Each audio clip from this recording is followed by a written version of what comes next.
According to some, it's about protecting civilians. And our resolve is clear. The people of Libya must be protected. Others say it's about oil. The only reason they're interested with Libya is about the oil. You'd think we'd be in Iraq if the major export there was broccoli.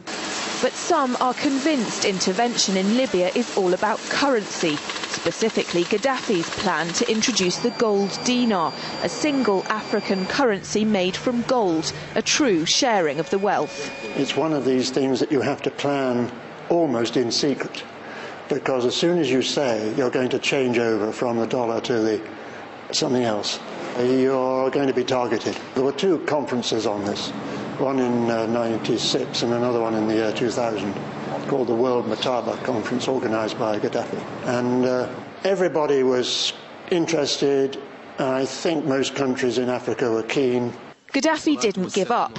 In the months leading up to the military intervention, he called on African and Muslim nations to join together to create this new currency that would rival the dollar and euro. They would sell oil and other resources around the world only for gold dinars. It's an idea that would shift the economic balance of the world. Countries' wealth would depend on how much gold they have, not how many dollars they trade. And Libya has 144 tons of gold. The UK has double that, but 10 times the population. If Gaddafi had an intent to try to reprice his oil or whatever else the country was selling in the global markets and accept something else as a currency, or maybe launch a gold dinar currency, any move such as that would certainly not be welcomed by the power elite today who are responsible for controlling the world's central banks. So yes, that would certainly be something that would cause his immediate dismissal and the need for other reasons to be brought forth for removing him from power. It's happened before. In 2000, Saddam Hussein announced Iraqi oil would be traded in euros, not dollars. Sanctions and an invasion followed. Some say because the Americans were desperate to prevent OPEC from transferring oil trading in all its member countries to the euro.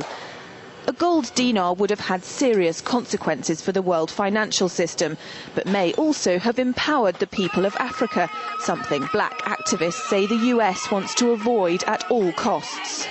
The United States should welcome the self-determination of Africans. They certainly have denied self-determination to Africans inside the United States, so we're not surprised by anything that the United States would do to hinder self-determination of Africans on the continent. The UK's gold is kept here in a secure vault somewhere in the depths of the Bank of England.